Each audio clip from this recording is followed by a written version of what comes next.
Before we get started here, as I think many folks know, we've had the finance series is indeed a series. We've had a number of sessions on various aspects of financing opportunities, whether it's around projects, whether it's around startup companies or growth stage, or whether in this situation it's in that transaction of how technology, services, deployment comes to market. We continue these themes, always welcome your thoughts and input on ideas for topics, projects, things that would help to amplify our understanding or opportunities to help make this market work better and better. From a policy perspective, we rely on it, and to some extent, what kind of the whole run for us would be is to not have to rely on it. We're trying to get to a point where we can find financing mechanisms that kind of take the place of subsidy. If we could get a customer's finance payment to equal or be less than, ideally, the amount of income he's getting off of the machine, who needs the subsidy at that point?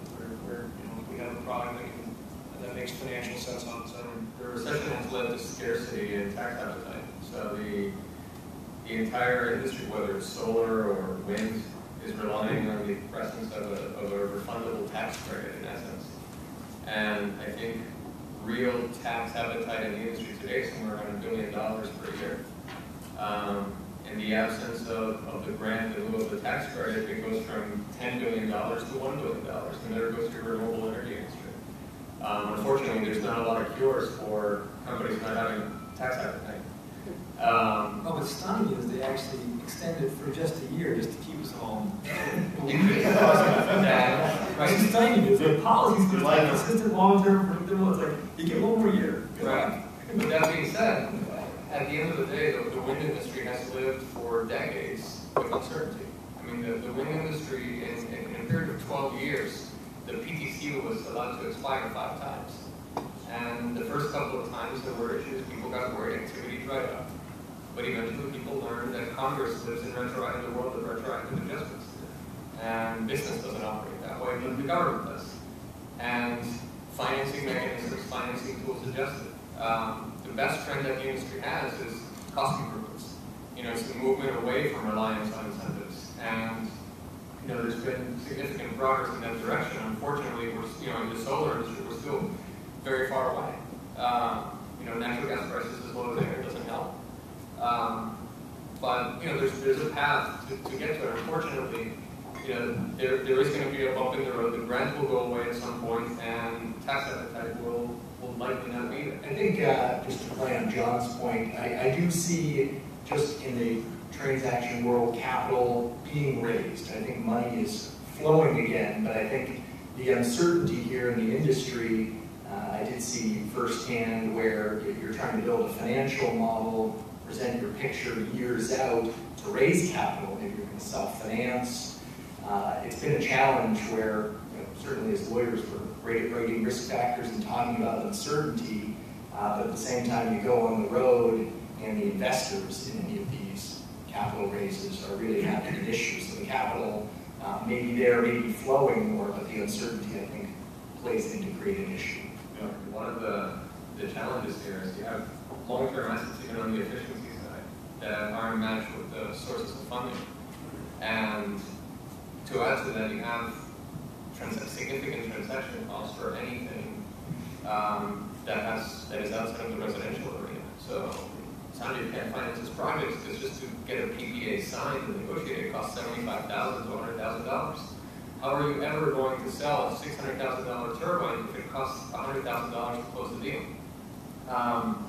So there's a big gap. There's the simplicity of transactions at the residential level where there's a non-negotiable transaction. Somebody agrees to a 25, 15-year, 10-year lease. Figure out, whichever offer you want on the financing side of residential. You get a piece of paper like leasing a car. Yes, to say, who leases a car dealership? Who leases a car? Who's read the document? Right. So, there's a simplicity there. There's a cost to that convenience. I mean, the financial benefit to the host is significantly lower than straight ownership or financing on their own. But convenience has a huge amount of value, and that's why people gravitate toward it. I mean, in California, just 1 year after third-party financing was introduced, over 1/3 of all PV systems at the residential level were third-party owned. I mean, that's a signal. People don't want to deal with this stuff. Corporates don't want to deal with it. Homeowners don't want to deal with it. Municipalities don't want to deal with it. They want savings. Well, and one question I want to ask Sean, with a 2.3 megawatt turbine, how does the industry look at what you may consider to be robust technology, but some other folks might look at new technology risk, and how does that impact the financing for that product? It is the gating item for the financing. It's operating experience on a particular design is necessary. So some of you may be familiar with the concept of bankability. So if you have a product, is it bankable? And to achieve bankability, there are certain requirements. The design has to be validated by a third-party firm. You have to have, I believe it's 8,000 operating hours on a single machine, and a few other milestones have to be achieved. So while we've introduced the 2.3, it's the 4th generation of our power conversion technology, 2nd generation of recurrent magnet design. We feel very good about it. It's outperformed our initial design specs, so we actually brought it to market, operated. We were, if you read any of our press releases before, we were developing a 2.2. Turns out it outperformed, it's a 2.3. So we feel great about it, but it doesn't mean anything in terms of bankability. We're about a year away, year and a half away from bankability on that product. Any other key issues that keep you up at night? I think we've hit on it. As the marketing guy for Northern Power, I would love to be able to go and offer something standard up front as a financing package to an end user. And we're still trying to invent that. So what keeps me up is the inability to have that to offer in solicitation to anyone here who can help me solve it.